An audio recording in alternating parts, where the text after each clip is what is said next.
Ladies and gentlemen, what in God's name is happening with the Shadowlands system? Blizzard's running out of time. What does that mean?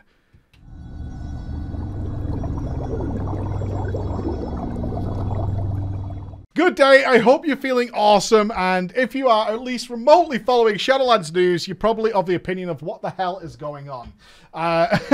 It's been an interesting 10 days. They've changed so much. My voice might die during this video. We've been recording that much stuff for you guys that my voice is kind of screwed. And the issue is we can't really release it because they've been changing stuff very, very rapidly as we approach this delay after delay deadline. We don't know how long the game is going to be delayed for, but one thing is very clear is Blizzard is hammering to get everything nailed in and sorted and then let it test whether it works, because a lot of the Shadowlands is still very, very broken. So what they really are trying to do is get everything finished as if the game was coming out and then probably see what's broken and where they can go in and patch things up a little bit. What that does also translate into is that the systems of the Shadowlands, these many systems they're creating, are kind of getting very rough, very quick fixes to get them in some sort of place. So if you are following the news, you've no doubt been inundated with people talking about conduits, the soulbinds, the legendaries that are being changed now.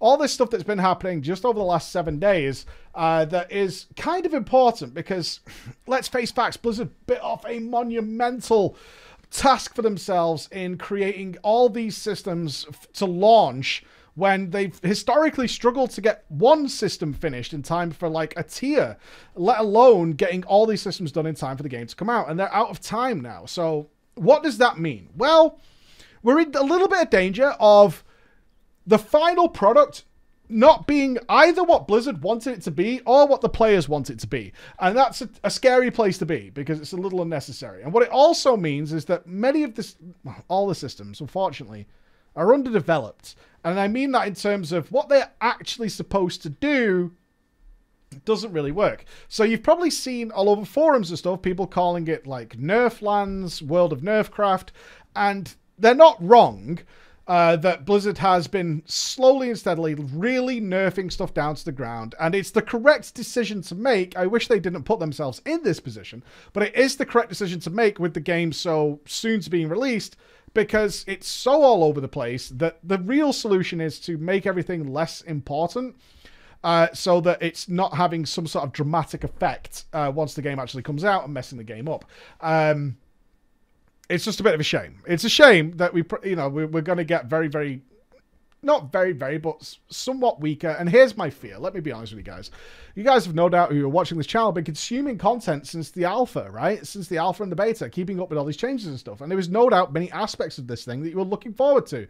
And there's a real chance that when it actually goes live and we get the retail version, you're going to go, this isn't what I was expecting at all. It's like, I hardly even care about this thing. And you're not wrong. In fact, that is a really toxic yet prevalent attitude that is happening in the beta right now, is with all these systems around us, the amount of people who people who care about these things like conduits and soulbinds anymore is shrinking by the day, because they're very, very kind of lackluster. They're not interesting, and they're required grinds that thankfully on the beta we can just kind of skip and get around, because we can just go to like the conduit vendor here and just buy them all. That we're kind of glad that option is available, because we don't want to be dealing with this system because it's just not fun. Now, I know fun is subjective, and people will say, well, actually, I quite like collecting things. There's always something for everybody, but what I can tell you is kind of widespread now on the beta is so many people are just don't care. They're so tired of caring. And kind of Blizzard's in that point as well, which has been apparent by the changes they've done recently. So let me bring you up to speed. We're going to do a very quick history lesson. Is that on paper, this soulbind, this is what you're seeing here, is the soulbinds and the conduit system on paper is actually really cool. And I'm not going to take anything away from Blizzard. The idea of it is pretty solid. What are these? Well, I know most of you just play World of Warcraft, and many of you will probably say it looks like a talent tree, but it's actually not. It's more reminiscent of something we had in Legion, which was an artifact weapon. Basically, what the soulbinds and conduit system is taking the artifact weapon tree, or the artifact weapon system, and then ripping it in two, and then adding more customization options in. On paper, really cool, because the artifact weapon system most people probably liked, but it was kind of bland. Everybody got exactly the same things, which is usually a good thing in terms of class balance, because everybody's the same. It's a non-factor. And then But everything was predetermined. Most people, I imagine if you play Legion right now, actually looked up what path you should go through your artifact weapon. And it also had that downside that the last things you picked up for the most amount of AP were the more boring things, because you picked up all the good stuff really early. And therefore, you just kind of worked through and picked up whatever was left. So the Soulbinds are a good idea. We get a bunch of passive stuffs, just like we did in artifact weapons, but instead of the golden circles that we had in the artifact weapons, now you get to customize what goes in there. That sounds pretty cool as well. It all sounds on paper pretty good. The problem is each of these systems carries with it its own individual problems, which then leads to a lot of problems later on. And we've seen evidence of that with Blizzard trying to work it out. So they came in with a very sort of brick and mortar, black and white approach to the Soulbinds. Originally, we're on like iteration number 14 of the Soulbinds now. But originally, they kind of had the idea that there'd be a DPS one, there would be a tank one, and then there'd be this kind of utility one, which may be more tempting towards PvPers and people who like a little bit more functionality over raw output. But of course, the problem is, in paper, that kind of makes sense for a game that uses the holy trinity of tank, healer, and DPS, and where there is this other side, which is, PvP and stuff like that. But the reality is very, very different when actually brought into the game. One of the biggest problems is people do all different aspects of that stuff. Now, you might say, well, yeah, Mike, but that just means they use the different Soulbinds. Well, not quite, because what it actually turns into is that Blizzard had to create 12 unique Soulbinds. That's like 96 different passive traits. So keep up with the numbers here. Remember one of the videos I did on BFA, Beta, and Alpha regarding just how many Azerite traits they were and what they actually did for you, right? Some of you will remember it was like 240 Azerite traits, and many of you just went, oh my god, really? They created that many? Yeah, they did. Blizzard tends to do this. I think they sometimes confuse quantity with depth, which isn't the case, because what we did find out as a player base is when the Azerite traits came out is, yeah, you had like 240 different Azerite traits, of which 5% were worthwhile, 10%. And there was just a whole bunch of stuff that nobody wanted. Like, nobody wanted. A whole bunch of stuff. It was kind of like opening one of them garage bins that you see on TV, them storage lockers, and there's just a whole bunch of crap, but you're hoping buried in there somewhere is something decent. Kind of like that.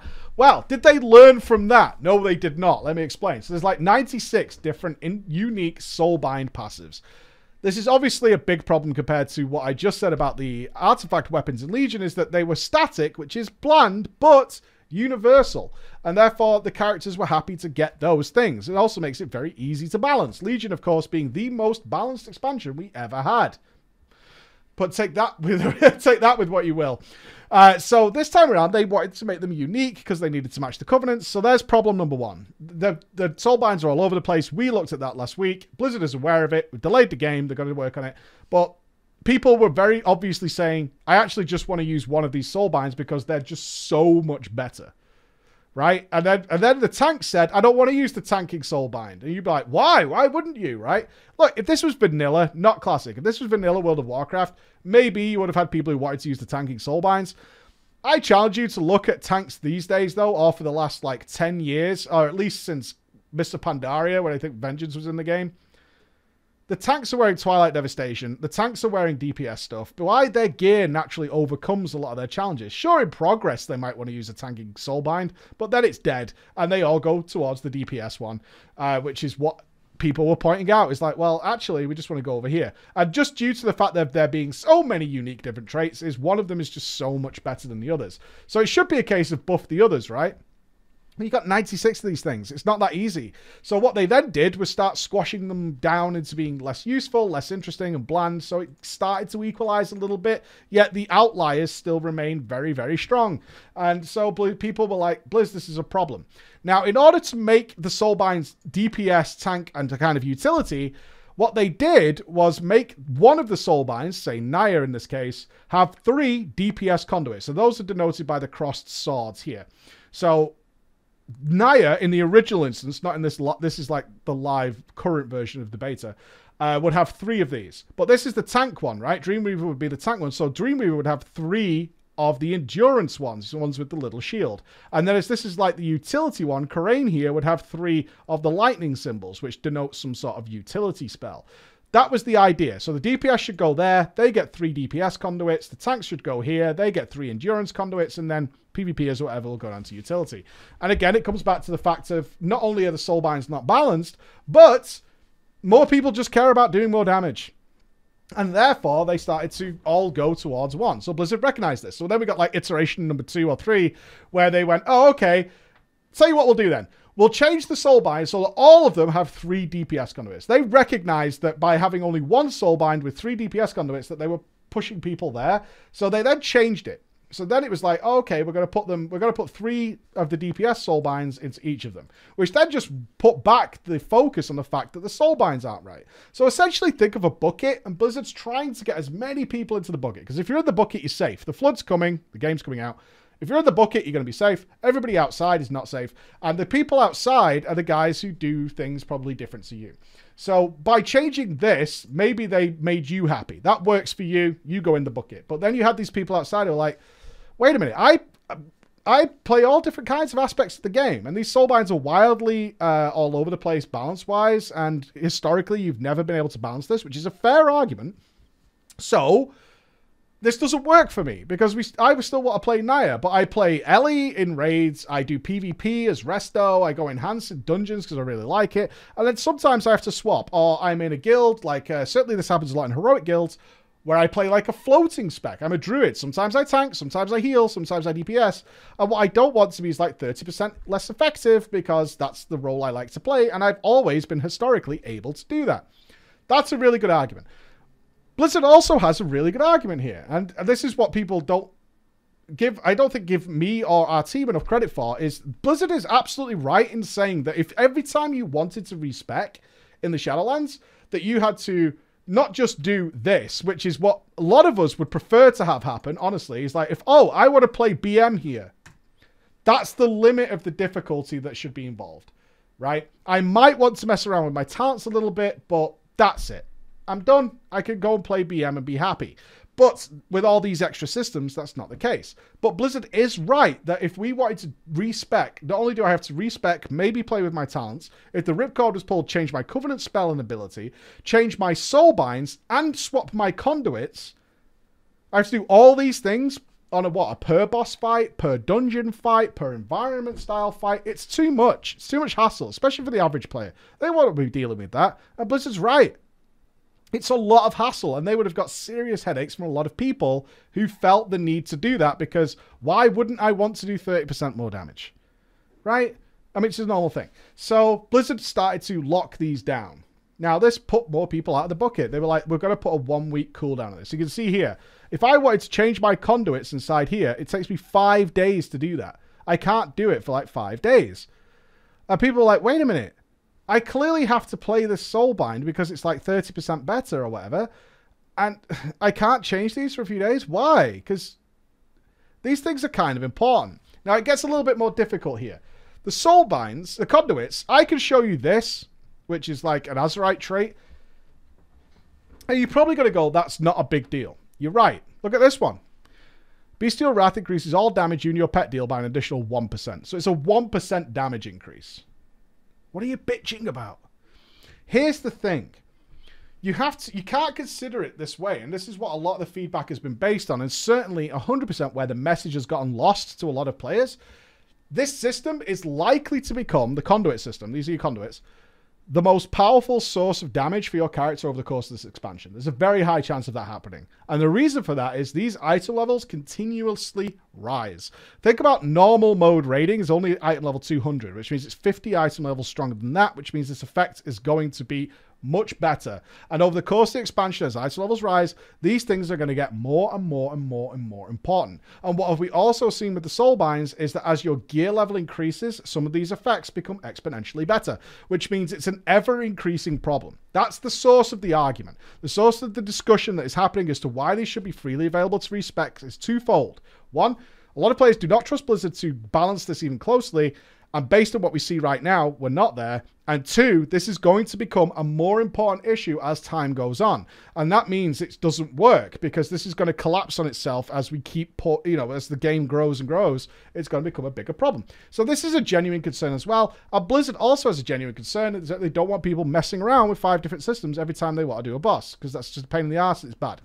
Now, of course, the general solution that a lot of us would take is, I just would rather these systems didn't exist and we just had something simple and fun. Just legendaries would have been fine, some interesting legendaries, but here we are. So we have to deal with the systems as presented to us. So Blizzard had another idea. Okay, the 1 week cooldown is pretty bad. What we're going to do then is we're going to create a charge system. So then they came up last week with a new system, which was going to be power up to a maximum of 10 charges, and swapping conduits would consume a charge, and then over time, your charges would regenerate, right? So that does, it is better. It is better in some way, and it's not in the game yet, so they clearly haven't finished designing this system. They only came up with it last week. Is it ideal? No. Does it put more people back in the bucket? Yeah, in fact, combined with today's change, it probably will put most people in the bucket, although we're getting to the point, which has been another big topic of discussion, is does this system deserve this amount of attention? All right, so let me clear up this power system first. We're going to have 10 charges that enable you to swap conduits, and they will regenerate over time. It looks like every 7 hours-ish, you will gain a new charge. What that means is, combined with today's change, I should say today's change, they have reduced the amount of DPS conduits in each of the soulbinds to 2. So they were 3, they're now down to 2.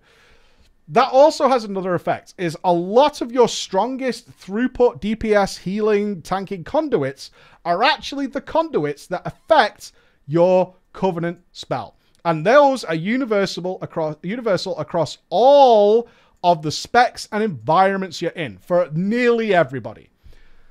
So what it really means is that if I wanted to BM as this guy, right? So I want to go this way, down here, and then I wanted to play BM like this.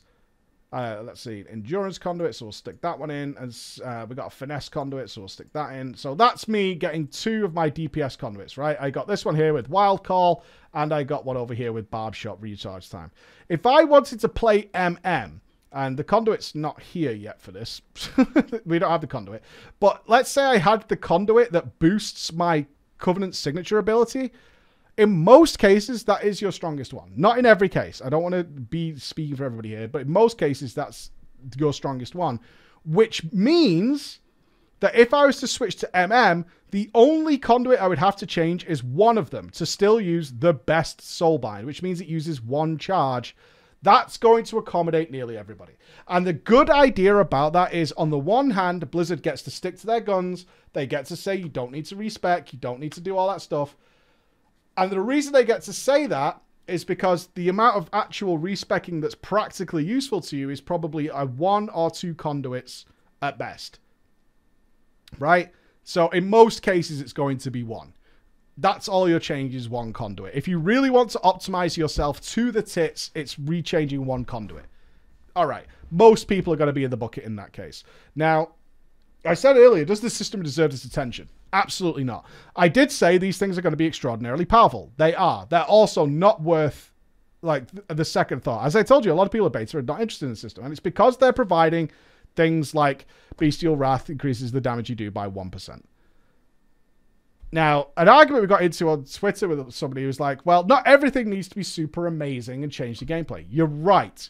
You're absolutely right. I am okay with passive spells. In fact, I've got a whole bunch of them here that I don't need to go and farm and refarm and refarm and refarm over the course of this expansion right here in the Soulbind. I have them all here. This is the conduit system for the most part is utterly, entirely unnecessary. It serves no actual purpose other than existing for the sake of existing. And I think part of that is, one, Blizzard hasn't had time to develop it because they've run out of time. It's woefully underdeveloped in terms of what it actually is. And you might think I'm being picky here. I'm really not. If we look at 10% increased secondary damage is increased by 10%. Precise shots increases the damage of your next arcane shot or multi-shot by an additional 5%. It already does, the proc is already 75%, so it changes it from 75% to 80%.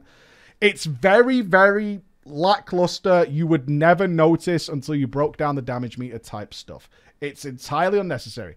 And the amount of effort that Blizzard has gone through and resource developed in order to not only constrict and restrict this system, to control players' usage of this system, and to enforce the rejigging of the soul binds and all the things that have happened there in order to get this system to a workable state, far, far and away surpasses the actual effort that has gone into creating the conduits themselves.